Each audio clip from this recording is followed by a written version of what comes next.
Salut tout le monde, j'espère que vous allez bien. Je vous retrouve aujourd'hui pour un tag, ça change de d'habitude. J'ai été taguée par Maïté de la chaîne Maïté Facette pour le tag Mes essentiels de cuisine. Donc voilà, merci beaucoup d'avoir pensé à moi pour ce tag. J'ai trouvé les questions plutôt intéressantes, surtout que ce sont des questions que vous me posez aussi de temps en temps en commentaire. Et moi j'ai pas forcément le temps d'y répondre dans les vidéos de recettes. Donc voilà, je trouve que ce tag est parfait, donc c'est parti. Question numéro 1, quels sont les aliments que tu manges au quotidien? Et là ça va être très simple, j'ai même pas besoin de réfléchir. Ce sont les flocons d'avoine et les bananes, j'en mange quotidiennement. Je pense que si je n'en mange pas dans une journée, c'est tout simplement parce qu'il n'y en a plus chez moi et c'est très très rare. Les flocons d'avoine, c'est vraiment l'aliment à intégrer dans son alimentation. C'est hyper sain, c'est très simple, on peut le cuisiner de 1000 façons différentes, enfin, on peut faire plein de recettes. C'est pauvre en gluten, c'est riche en fibres, en tout cas ça cale pendant un long moment. C'est aussi très doux pour la digestion. Ça ne fait pas faire le yo-yo à notre glycémie ou à notre taux d'insuline dans le sang. Je sais pas si je vous l'ai bien vendu, en tout cas moi c'est un produit que j'adore. Et la banane, c'est la base de tous mes smoothies, j'en mets un minimum 2, voire 3, voire 4, ça dépend. C'est un fruit qui est très peu cher, à moins de 2 € le kilo, je vois pas pourquoi je m'en priverais. C'est très riche en énergie et en bonne énergie. Et c'est hyper riche en minéraux et en vitamines, donc voilà, c'est vraiment l'aliment de base. Question suivante, que bannis-tu de ton alimentation? Alors le mot bannir est peut-être un petit peu fort pour moi, je ne bannis rien de mon alimentation, sauf qu'il y a des trucs effectivement que j'achète pas, que je considère pas comme de la nourriture, donc que je ne m'en sers pas pour me nourrir, ce sera plus pour des plaisirs ou pour des occasions spéciales, mais pour me nourrir, c'est pas vers ça que je vais me diriger. Donc je n'achète jamais de soda, de boissons sucrées, de boissons alcoolisées, de café, de plats préparés, de viande, de céréales pour le petit déjeuner, de bonbons, de gâteaux, de sneakers, Mars, enfin des trucs comme ça. Enfin la liste est hyper longue, mais en gros, s'il y a du sucre ajouté, je ne vais pas en prendre. Pareil, si c'est très riche en gras saturé, j'évite. Et tout ce qui est produits animaux, j'évite au maximum, j'achète jamais de viande comme je l'ai dit. Donc oui, c'est assez restrictif dans le sens où dans un magasin normal, dans une grande surface, il y a plein de rayons dans lesquels je vais pas aller. Je mange plein de fruits, de légumes, de céréales, de légumineuses et de smoothies. Question suivante, plutôt beurre ou huile? Alors le beurre, non, pas du tout.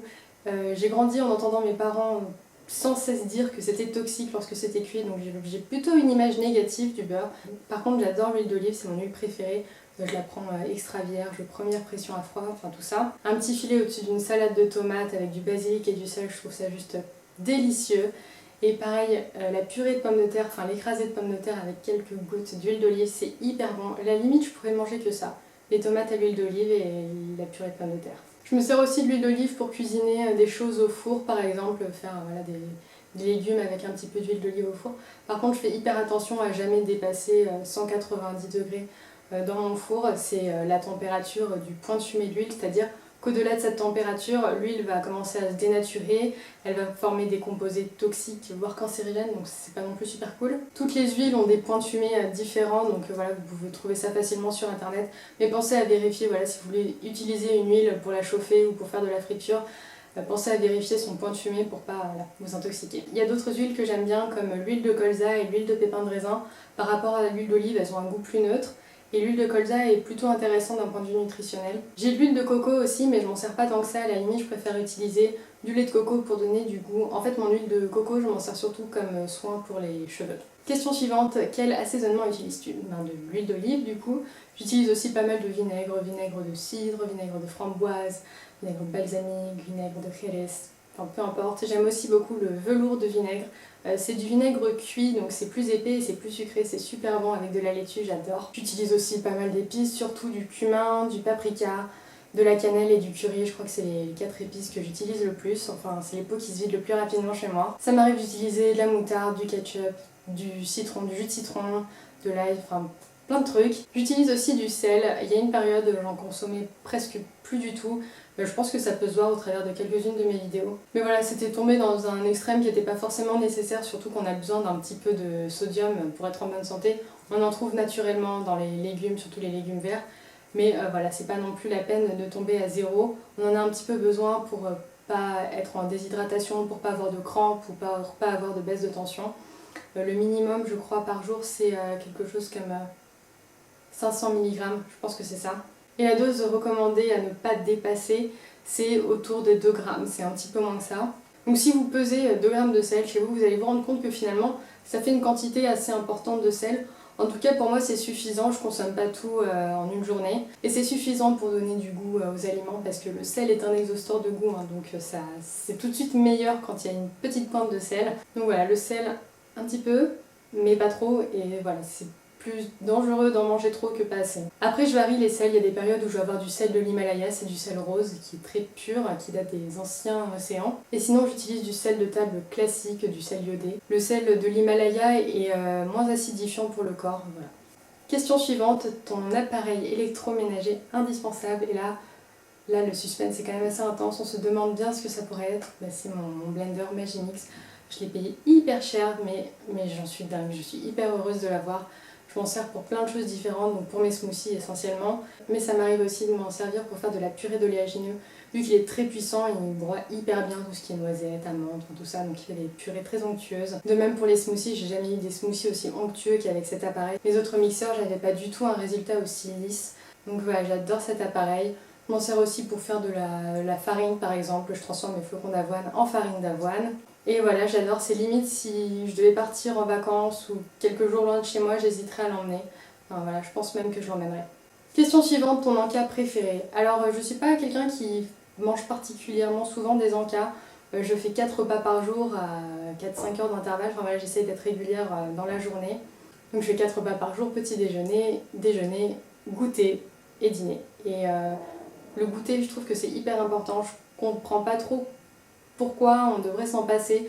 On mange bien à 4-5 heures d'intervalle entre le petit déjeuner et le déjeuner. Et pourquoi après on peut rester 5, 6, 7, 8 heures sans manger.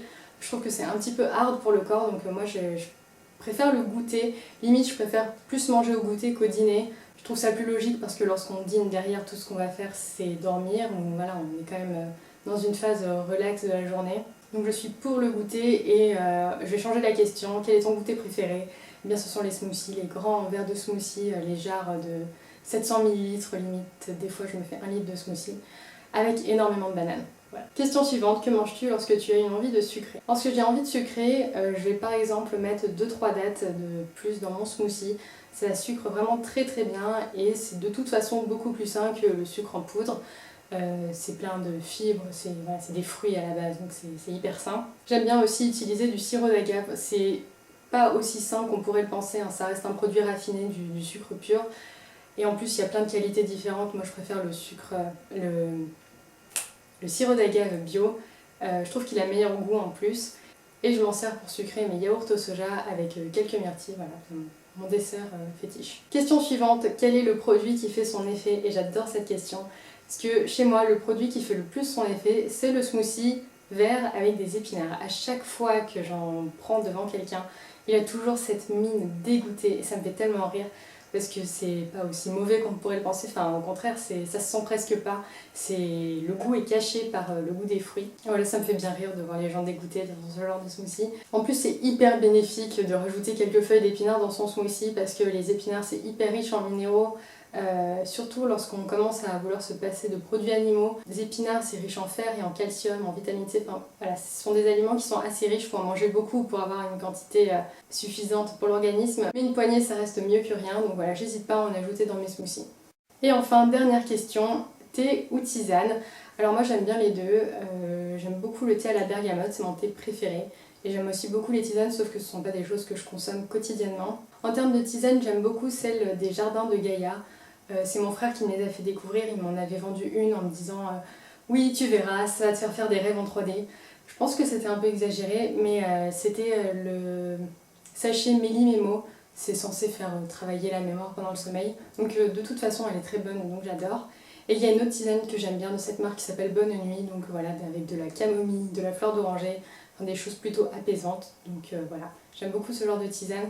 Ça m'arrive d'acheter des tisanes vendues en grande surface, mais ce qui me dérange, c'est que dans la plupart, il y a de la maltodextrine, donc c'est une sorte de sucre. C'est ce qui va donner le côté gourmand à la tisane, mais voilà, ça enlève tout le côté bénéfique pour la santé de la tisane, je trouve ça dommage. Si vous voulez pas retrouver ce genre d'ingrédients dans vos tisanes, prenez les bio en vrac et il n'y a pas de souci normalement. Voilà pour ce tag, j'espère que ça vous a plu. J'aime bien faire de temps en temps des vidéos qui changent de mes recettes. Si vous voulez répondre à quelques-unes des questions en commentaire, n'hésitez pas, ça me ferait très plaisir de lire ça. Je vous fais plein de gros bisous et je vous dis à très bientôt dans une prochaine vidéo. Ciao!